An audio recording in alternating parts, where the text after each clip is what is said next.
a iniciar la clase de hoy día, que se referente a una práctica, la práctica dirigida, referente a la prueba del overhaul directo, ¿no? El overhaul, o tipo, también se llama de barrena, también le llaman, ¿no?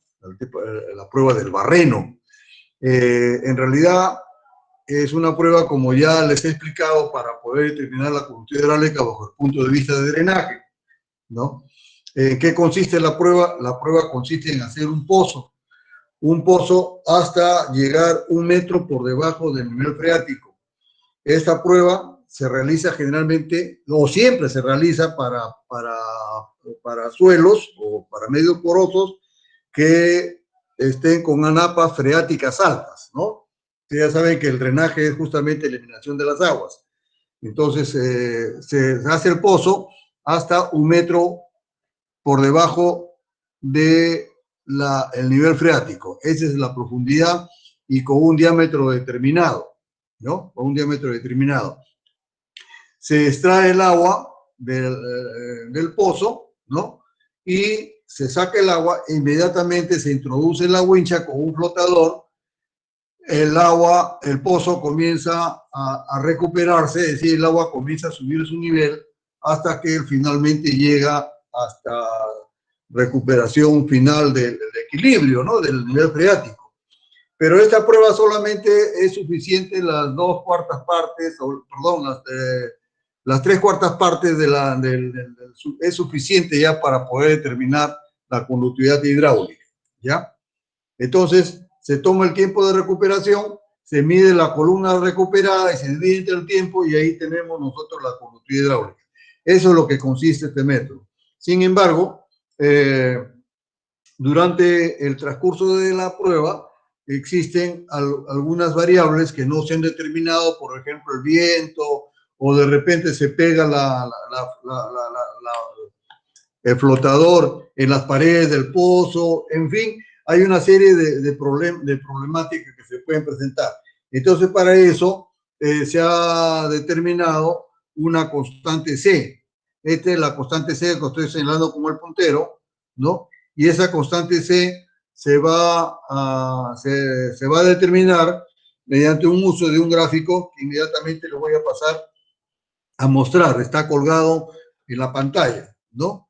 Pero vamos a realizar una prueba y esta prueba la van a hacer exactamente los mismos pasos para poder llegar a un resultado final. De eso consiste, ¿ya? En la prueba demora, ¿qué cuánto? 15 minutos aproximadamente, o 10 minutos, solamente la prueba en sí, sin contar la perforación del pozo. Es muy rápido la prueba, ¿no? Como ven ustedes en la columna son segundos, inclusive, ¿no? 50 segundos demora la prueba, prácticamente, ¿no?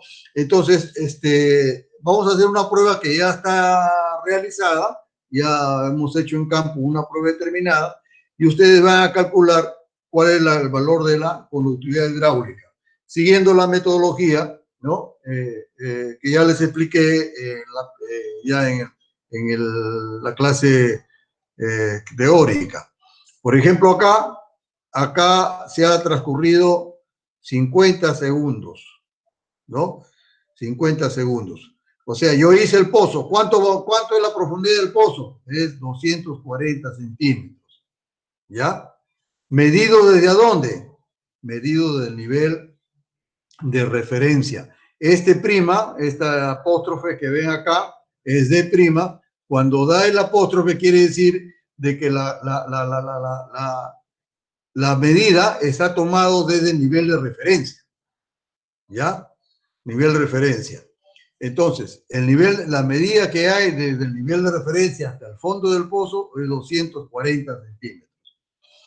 El nivel que hay del nivel de referencia hasta el nivel del agua es 114 centímetros, ¿ya? En este caso, la altura de agua del pozo, es decir, cuando se ha terminado el pozo y se ha medido el nivel freático, podríamos tomar tomar la lectura, ¿no? del nivel de la columna de agua que es H. Este H vendría a ser la diferencia de D' menos de doble prima. En este caso serían 126 centímetros. Ese es ese H que va a entrar en el gráfico. Lo mismo va a ingresar un I, ¿no? O en este caso le he puesto H, le han puesto acá H. Este H va a ingresar al gráfico que le voy a mostrar. De esa manera podríamos tomar la conductividad hidráulica de C, que ya lo calculó el gráfico, por la razón de 5.6 entre los 50 segundos que han transcurrido la prueba. Entonces tengo 0.66 metros por día. Esta prueba, ojo, nos da directamente las mismas unidades, ¿no? Metros por día. No va a ser en centímetros por día, por segundo, sino metros por día, ¿ya? O sea, ya no da directamente las medidas que se utiliza para la conductividad hidráulica, como les dije, en medida de velocidad, en metros por día, ¿ya? No es en centímetros por segundo, por favor, como a veces uno se puede equivocar. Entonces voy a mostrarles el gráfico. A ver. Este primero. Ya. Acá está, este es uno de los gráficos, ¿no? En realidad son dos gráficos que se utilizan, ¿no? Fue diseñado por un holandés, Hertz, en 1950 y hasta ahora estamos utilizando este gráfico, ¿no? Como ven ustedes, hay una columna vertical, ¿no? Que es el valor de la columna H, ¿no? Esta columna H, ¿no? Esa columna H, ¿de dónde es? Esa columna H es desde el nivel freático hasta la mitad de la columna que hemos sacado, ¿no? La que se ha recuperado, mejor dicho, ¿no? Entonces, hemos sacado el agua desde aquí, por ejemplo, a este nivel, ¿no? Y se ha recuperado hasta este otro nivel. Entonces, la mitad de este nivel, ¿no? Hasta el nivel freático, ¿no? Es el valor de H', ¿no? Este H'. Entonces, acá esto es para cualquier radio, ¿no? El radio generalmente que utilizamos es 4 centímetros, ¿no? Y se divide H entre 4 centímetros y tenemos acá la columna. Esta columna que está acá, ¿no? Esta columna que está acá, que ven ustedes, ¿no? Y en la columna, el otro, en el brazo de la coordenada de las abscisas, ¿no? En este que estoy nombrando, se coloca el valor de H, este H, ¿no? Valor de H. ¿Cuál es H? El H es la medida que hay desde el nivel freático hasta el fondo del pozo, hasta el fondo del pozo. Ese es H. Pero igual que esta columna, acá se divide entre R, también lo divido entre R también. H entre R, ¿no? H entre R. Entonces, ahí tengo un valor, por ejemplo, vamos a decir 120, no, perdón, 30, ¿no? 30. Este 30 sube una perpendicular al eje, ¿no? Y voy a cortar todas estas curvas que están acá, ¿no? Todas estas curvas, ¿no? Y acá, por decir, es la 40, ¿no? 10, perdón, 10. H sobre R igual a 10.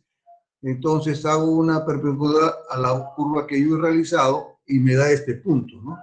Entonces, estas curvitas, ¿no? Indican el valor de C, de la constante C, ¿no? Todas estas curvitas son de la constante C, ¿no? Entonces, acá, por ejemplo, si caigo entre, por decir, entre 6 y 8, ¿no? Vamos a decir 120 acá, por ejemplo, acá, ¿no? 126. Entonces, 6 vendría a ser la constante, ¿no?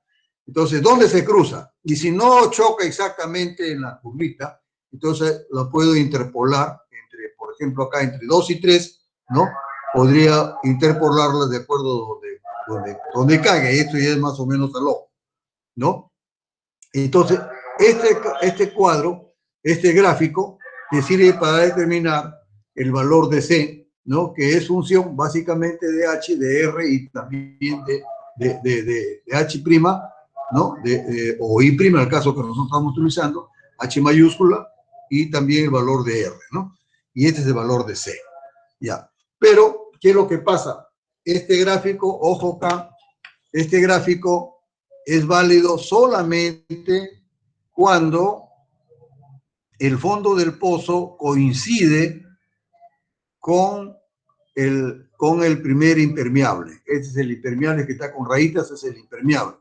Entonces este pozo coincide con el impermeable. Quiere decir que el impermeable está bien alto, ¿no? Entonces coincide hasta ahí nomás, ¿no? Entonces en este caso se puede utilizar este gráfico. Pero en la mayoría de los casos, según lo que hemos hecho acá en estos valles de la costa, en algunas oportunidades hemos utilizado este gráfico, pero la gran mayoría hemos utilizado el otro gráfico, ¿no? El otro gráfico acá, por ejemplo, S es igual a 0 cuando coincide, ¿no? Pero en la mayor parte hay una distancia S, o sea, la fondo del pozo con el impermeable, o sea, el impermeable está más abajo del pozo, ¿no? Cuando eso sucede, voy a emplear el otro gráfico. Les voy a mostrar el otro gráfico. Acá está el otro gráfico, ¿no? El otro gráfico. Como ven ustedes acá, S es mayor que un medio de H. ¿Cuál es S? La que está del fondo del pozo hasta el primer impermeable, ¿no? Entonces, la mayoría de los casos podemos utilizar este gráfico. Pero en el caso anterior que les he indicado, este material impermeable coincide con el fondo del pozo, ¿ya? O sea que van a utilizar este gráfico de acá, ¿ya? Igual, acá está la relación H' sobre R y acá H mayúscula sobre R, ¿ya? Entonces, a cada uno de los grupos les hemos puesto un ejercicio, ¿no? Son exactamente cuatro grupos son, ¿no? Uno, dos, tres y cuatro grupos, ¿ya? Para los cuatro grupos. Ahora, en el grupo anterior hubo algún problema, que había un alumno ahí que no se había matriculado y no sé qué cosa. Entonces, yo voy a pasar lista para ver si todos están completos, ¿ya? Vamos a pasar lista antes de continuar.